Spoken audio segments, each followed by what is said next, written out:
लोग पढ़ेंगे कि √2 एक अपरिमेय है, ये सिद्ध करना। सिद्ध करे कि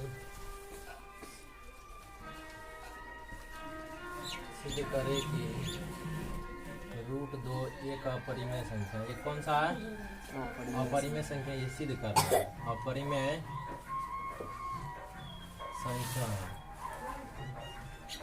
तो हम लोग एग्जाम्पल में लिखते थे अपरिमेय संख्या, एग्जाम्पल में लिखे थे √2, √3, √3, 5, √7 ये सब लिखे थे ना। तो आज इसको सिद्ध करेंगे। ये अपरिमेय संख्या है तो कैसे, ये हमको क्या करना है? सिद्ध करना है। क्या करना है? सिद्ध करना है। तो पहले मान लेंगे कि हम बताएं कि वास्तविक संख्या दो प्रकार के होते हैं, परिमेय या तो अपरिमेय। माना कि ये परिमेय संख्या या तो अपरिमेय संख्या। कौन संख्या? परिमेय संख्या, अपरिमेय संख्या। एक बात, वास्तविक संख्या दो प्रकार के, परिमेय या अपरिमेय। इसमें से अगर इसको हम सिद्ध कर देंगे कि ये परिमेय नहीं है, ये परिमेय नहीं है, तो क्या हो जाएगा?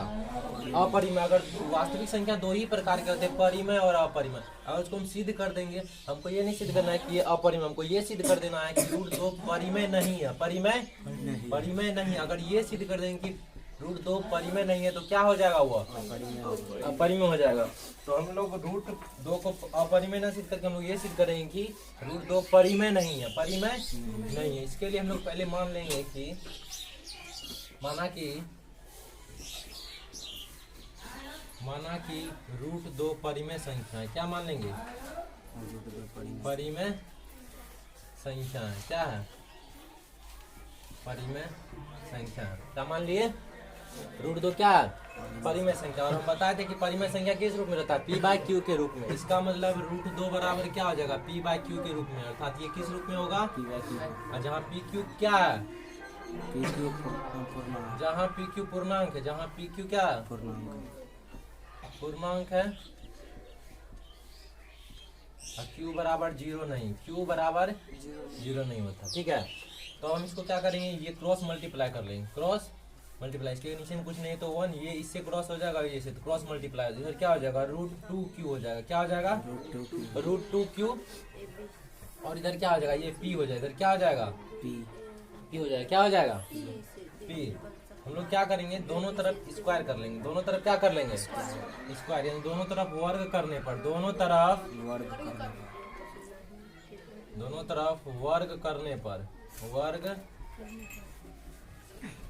पर दोनों तरफ क्या कर लेंगे? वर्ग। तो √2 का q का वर्ग और p का भी वर्ग। तो इधर √2 का स्क्वायर क्या हो जाएगा? 2, q का स्क्वायर q स्क्वायर बराबर इधर क्या हो जाएगा? p square. क्या हो जाएगा? p square. अभी हम इसको सीधा लिख लेते हैं। इसको क्या करते हैं? p स्क्वायर को इधर लिख सकते हैं। p स्क्वायर बराबर 2q स्क्वायर, 2q स्क्वायर। अभी बात देखते हैं, यहाँ पे एक बात ध्यान देने वाला, p स्क्वायर में क्या इधर गुणन, ये क्या गुणनखंड के रूप में है ना? इधर क्या है? ये 2 गुना q स्क्वायर, 2 गुना q स्क्वायर। अर्थात p स्क्वायर के गुणनखंड में क्या है? 2 उपस्थित है। तो पीछे एक हम प्रमेय पढ़ाए, अंक गणित का आधारभूत प्रमेय पढ़ाए थे ना। अगर p q स्क्वायर को विभाजित करता है, किसको? तो p किसको विभाजित करेगा? q को भी विभाजित करेगा। किसको विभाजित करेगा? q को भी विभाजित करेगा। तो वही बात यहाँ है, p स्क्वायर के गुणनखंड में क्या है? 2 है ना। इसका मतलब इससे ये क्या होगा? p विभाजित p स्क्वायर क्या होगा? विभाजित होगा। और अंक गणित के आधारभूत प्रमेय से 2 से p भी विभाजित होगा। 2 से p भी बताया ना पहले ये बात। Yes sir. लेकिन चूंकि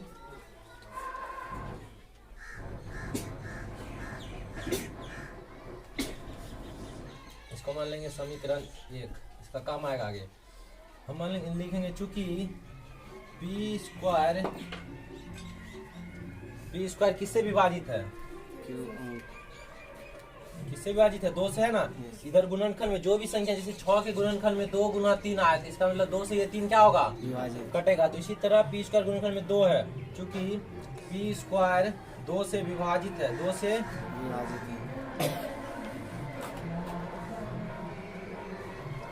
विभाजित होता है। इसीलिए अंक गणित के आधारभूत प्रमेय से, कौन प्रमेय से? अंक गणित के आधारभूत प्रमेय से p पी भी 2 से विभाजित होगा, 2 से विभाजित होगा, होगा ना? विभाजित होगा। अंकगणित के आधारभूत प्रमेय से हम लोग पढ़े। यहाँ तक समझ में आ गया? कुछ नहीं कि पहले ये क्या मान लिए हैं, तो पहले एक बार और देखो क्या करते हैं। अब हम यहाँ पे समीकरण 1 माने, तब हम क्या मान लेते हैं, p बराबर कोई भी संख्या मान लेते हैं, p बराबर कुछ भी मान लेते हैं। माना कि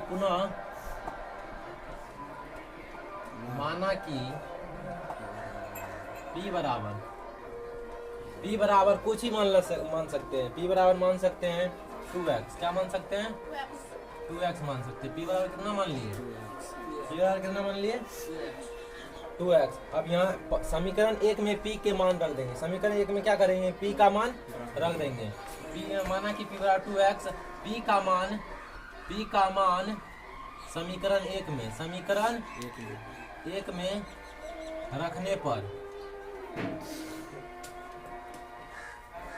रखने पर समीकरण 1 में p का मान क्या करेंगे, रख देंगे। तो p की जगह समीकरण 1 क्या है, 2q² बराबर p²। तो p की जगह क्या रखेंगे, 2x। तो q² बराबर 2x। p की जगह न रखेंगे 2x, और ऊपर में स्क्वायर है तो 2x का स्क्वायर होगा, 2x का इधर तो रहेगा 2q²। इधर क्या हो जाएगा, 2 का स्क्वायर 4, इधर क्या हो जाएगा x²। क्या ये 2 से 2 बार में कट जाएगा, इधर क्या हो जाएगा q² बराबर 2x²। एक बात फिर से गौर करना है यहाँ पे कि q² में फिर 2 आ गया, तो इसका मतलब q² किससे कट रहा है, 2 से। जैसा इधर p में होता है इसी तरह q में हुआ, तो q² किससे विभाजित होगा, 2 से। चूंकि q² 2 से विभाजित होगा, 2 से विभाजित होता है, विभाजित होता है। इसीलिए क्या होगा, Q भी 2 से विभाजित होगा, 2 से विभाजित होगा।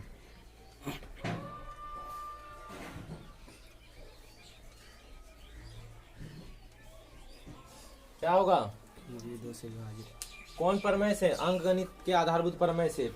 p² से अगर 2 विभाजित हो रहा है, इसका मतलब इसके गुणनखंड में क्या है, इसका मतलब क्या हो गया, यहाँ से क्या निकलता है, अर्थात p के आवाज गुणन p, अर्थात यहाँ पे एक ही साथ लिख सकते हैं, अर्थात अगर p से कट रहा कोई संख्या तो इसके गुणनखंड में होगा तभी ना कट रहा। जैसे क्या 2 से क्या कट रहा है, 6 कट रहा है, तो 2 के गुणनखंड में 6 के गुणनखंड में 2 है या नहीं है, यानी जिस संख्या से जो कटता है उसके वो आवाज गुणनखंड में मौजूद रहता है। तो Q किससे कट रहा, 2 से, यानी Q के आवाज गुणनखंड में क्या मौजूद होगा, 2। इसी प्रकार P भी किससे कट रहा है, 2 से, तो P के आवाज गुणनखंड में क्या मौजूद होगा, 2 मौजूद होगा ना। इसका मतलब P और Q दोनों के आवाज गुणनखंड में क्या मौजूद है, 2। अर्थात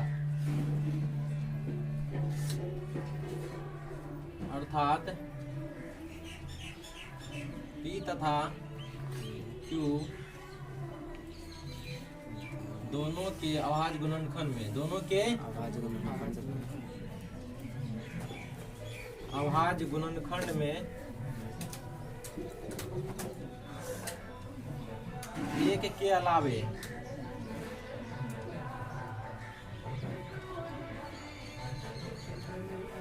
दो भी उपस्थित है, 2 भी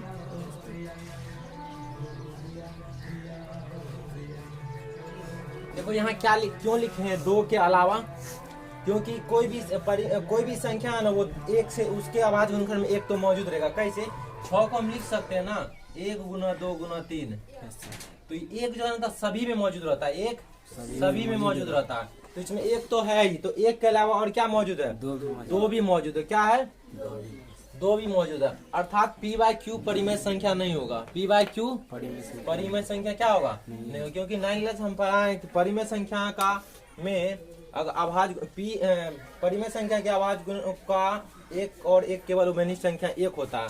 अगर परिमेय संख्या कोई भी है p/q, तो इसका अगर आवाज गुणनखंड निकालेंगे तो इसमें 1 उभयनिष्ठ मिलेगा। क्या, उभयनिष्ठ सिर्फ 1 मिलेगा, 1 के अलावा कोई और नहीं मिलेगा, 1 के अलावे कोई और नहीं मिलेगा। लेकिन यहाँ पे हम क्या निकाल दिए, 1 के अलावे 2 भी निकाल दिए, तो ये परिमेय संख्या नहीं होगा, परिमेय संख्या p/q नहीं होगा। p/q परिमेय नहीं होगा तो √2 भी परिमेय नहीं होगा। अब परिमेय नहीं होगा तो क्या हो जाएगा, अपरिमेय। ये परिमेय संख्या का परिभाषा अगर डिटेल से देखेंगे तो उसमें ये लिखा गया है, 9 क्लास में भी जांच कर देख सकते हैं, ये कोई बुक में भी देख सकते हैं। तो परिमेय संख्या का परिभाषा क्या होता है, पी बाय क्यू के रूप में तो रहता है, लेकिन उसमें अगर उभयनिष्ठ अभाज्य गुणनखंड, क्या उभयनिष्ठ अभाज्य गुणनखंड खोज रहेगा तो केवल एक रहेगा। क्या रहेगा, उभयनिष्ठ अभाज्य गुणनखंड केवल एक रहेगा, तभी वो होगा परिमेय। तो इसमें एक के अलावा क्या आ गया, दो भी आ गया, अर्थात ये जो है परिमेय संख्या नहीं है। परिमेय संख्या क्या, अतः हम जो माने थे, क्या माने थे, √2 को क्या माने थे, परिमेय माने थे ना। हमारा मान्यता क्या गलत ना हो गया, ये तो परिमेय प्रूफ हुआ ही नहीं, पी बाय क्यू परिमेय प्रूफ हुआ। अतः हमारी मान्यता, इससे पहले एक और पॉइंट लिख सकते हैं,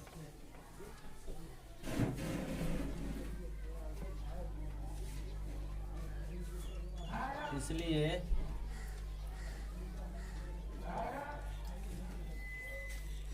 पी बाय क्यू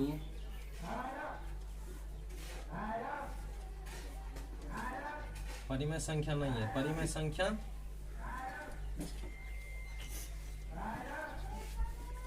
नहीं है। और हम क्या माने थे कि ये एक परिमेय संख्या, अतः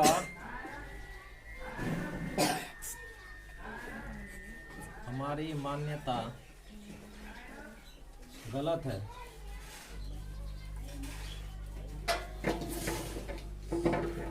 गलत है कि √2 परिमेय संख्या, √2 परिमेय संख्या है। √2 परिमेय नहीं है तो क्या हो जाएगा, √2 परिमेय नहीं है तो क्या हो जाएगा, दिख रहा है,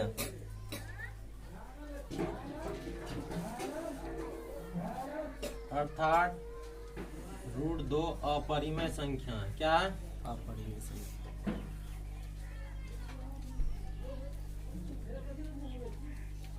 यही प्रूफ करना था, यही प्रूफ करना था। एक बार और इसको फिर से देख लेते हैं, हमको क्या प्रूफ करना था, सीधे करे कि √2 क्या अपरिमेय संख्या। तो इसके लिए हम बताएं कि वास्तविक संख्या दो प्रकार के, परिमेय और अपरिमेय। तो अगर इसको हम प्रूफ कर देंगे कि ये परिमेय नहीं है तो क्या हो जाएगा, अपरिमेय संख्या। तो पहले हम इसको मान लेते हैं कि यह परिमेय, क्या मान लिए, परिमेय। उसके बाद तो परिमेय पी बाय क्यू ग्रुप में रहता है ना, जहाँ पी क्यू क्या होता है, एक पूर्णांक होता है। और एक बात, ये पी क्यू का अभाज्य गुणनखंड जब निकालेंगे तो उभयनिष्ठ अभाज्य गुणनखंड सिर्फ एक आना चाहिए। एक मतलब क्या, एक 1 वाला एक आना चाहिए, इसके अलावा कोई अन्य संख्या नहीं आना चाहिए।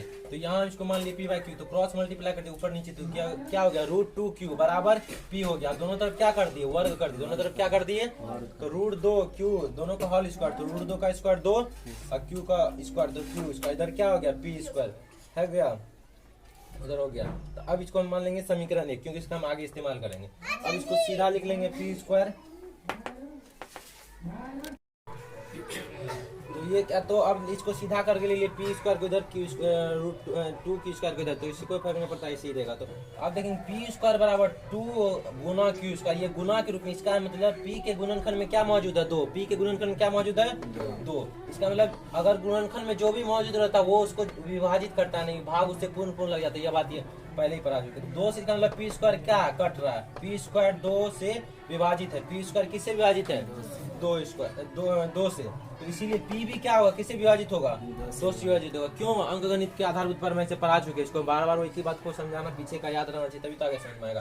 तो ये हो गया पी किससे कट रहा है, 2 से। अब हम p बराबर कुछ भी मान सकते हैं, 2x 2m कुछ भी मान सकते हैं, जो मानना हो तो, लेकिन 2 माने क्यों कटने के लिए, तो 2x मान लिए, क्या मान लिए, 2x। अब यहाँ क्या रखेंगे, समीकरण 1 में p का मान रख देंगे, समीकरण 1 में किसका मान रख देंगे, p का मान जब रखेंगे तो क्या हो जाएगा, p के जगह पे 2x, p के जगह पे 2x, और 2q स्क्वायर इधर है, p के जगह पे 2x, तो इधर तो 2q स्क्वायर है ही, तो इधर 2 का स्क्वायर 4, x का स्क्वायर x स्क्वायर, तो 2 से कट गया, तो इधर क्या बच गया, q स्क्वायर बराबर 2x, q स्क्वायर बराबर। फिर देखेंगे वही बात, q स्क्वायर के गुणनखंड में क्या दिख रहा है हमको, तो इसका मतलब q स्क्वायर किससे कट रहा है, 2 से, तो q भी किससे कटेगा, 2 से विभाजित होगा। अंकगणित के आधारभूत प्रमेय से हम बार बार बोल रहे हैं, इसको एक बार रिवाइज कर लेना है। अब इसका मतलब 2 से q भी कट रहा है, 2 से कौन कट रहा है, p भी कट रहा है, दोनों कट रहा है 2 से। इसका मतलब p और q दोनों के अभाज्य गुणनखंड में क्या, एक के अलावा क्या मौजूद है, अगर q 2 से q कट रहा है, इसका मतलब q में अभाज्य गुणनखंड करने पर 2 आएगा ना, इस प्रकार 6 के बाद गुणन करने में 2 आया। अब 8 का बाद गुणन करेंगे तो 2 गुना 2 गुना 2 आया। इसका मतलब 2 इसमें भी मौजूद है और इसमें, वही बात है, यानी P में भी मौजूद है और किस में मौजूद है, Q, दोनों में मौजूद है। लेकिन अब परिमेय संख्या में P और Q का जो अभाज्य गुणनखंड होता है उसमें केवल और एक अवयनिष्ठ संख्या होता है, वो क्या होता है, एक। कितना होता है, एक। लेकिन इसमें 2 भी है। अतः हम जो माने थे वो हमारे, अतः P बाई Q क्या परिमेय संख्या नहीं है। तो हम जो माने थे क्या कि ये परिमेय संख्या, हमारे मान्यता क्या हो गया, गलत हो गया। क्या हो गया, गलत हो गया। अतः मान्यता गलत है कि रूट 2 क्या परिमेय संख्या, ये हमारा गलत हो गया मानना। तो क्या हो गया, ये रूट 2 क्या अपरिमेय संख्या है। यही है अपरिमेय संख्या सिद्ध करने का। और बहुत सारा इसमें क्वेश्चन आता है, जैसे रूट 3 को प्रूव करके लाना है, रूट 5 को, रूट 7, ये सब प्रूव करके लाना है। इसको आप बताइए। तो रूट 2 के बारे में प्रूव कर चुके। इसी प्रकार इसी तरह सिद्ध करेंगे रूट 5, रूट 3, रूट 7, रूट 11, ये 4 को प्रूव करके रखना है। आप लोग को प्रूव कर लेना है इस क्वेश्चन पे। अब देखते हैं इसी और क्वेश्चन है जिसको अपरिमेय संख्या सिद्ध करना है। जैसे क्या क्वेश्चन है, 5 प्लस रूट 3, इसको सिद्ध करना है कि ये 5 प्लस रूट 2, ये क्या सिद्ध करना है कि ये कौन सी संख्या है, अपरिमेय संख्या। इसको सिद्ध करना, क्या सिद्ध करना, 5 प्लस रूट 2 क्या है, एक अपरिमेय संख्या। तो ये उससे आसान है, वो क्या है, माना कि 5 प्लस रूट 2 परिमेय संख्या। पहले क्या मान लेंगे इसको, परिमेय संख्या है। क्या मान लेंगे, 5 प्लस रूट 2 क्या मान लेंगे, परिमेय संख्या है। तो परिमेय संख्या है तो 5 रूट 2 बराबर क्या हो जाएगा, P बाय Q। और जहाँ P Q क्या है, P Q पूर्णांक और Q बराबर 0 नहीं होगा। ये तो है। अब क्रॉस मल्टीप्लाई फिर जैसे करते थे वैसे करेंगे। क्रॉस मल्टीप्लाई करेंगे, क्रॉस मल्टीप्लाई इसमें नहीं करेंगे। इसमें क्या करना है, 5 को उस साइड भेजना, 5 को उधर भेजेंगे। इधर क्या बच जाएगा, रूट 2 बराबर P बाई Q माइनस 5। अब रूट 2 कौन सी संख्या है, अभी सिद्ध किया है ना, रूट 2 कौन सी संख्या, अपरिमेय संख्या। अगर ये अपरिमेय तो क्या ये पूरा कौन सी संख्या होगा, अपरिमेय बराबर परिमेय, तो ये भी कौन सी संख्या हो जाएगा, परिमेय। ये भी क्या हो जाएगा, परिमेय होगा। अगर इधर अपरिमेय तो इधर भी क्या हो जाएगा, अपरिमेय संख्या, इधर भी क्या हो जाएगा। लेकिन चूंकि रूट 2 क्या है, अपरिमेय संख्या है, क्या है, अपरिमेय संख्या है, तो इसीलिए वो भी क्या होगा, P बाय Q माइनस 5 भी क्या हो जाएगा, अपरिमेय संख्या, अपरिमेय क्या हो जाएगा। अपरिमेय संख्या में कुछ भी, अपरिमेय संख्या में कुछ भी घटाएंगे तो वो क्या रहेगा, अपरिमेय रहेगा। अर्थात अगर P बाई Q माइनस 5 अगर अपरिमेय है तो ये भी P बाई Q भी क्या होगा, अपरिमेय संख्या वो है, तो ये भी क्या हो जाएगा। अतः 5 प्लस रूट 2 क्या, अपरिमेय संख्या, क्या अपरिमेय संख्या है।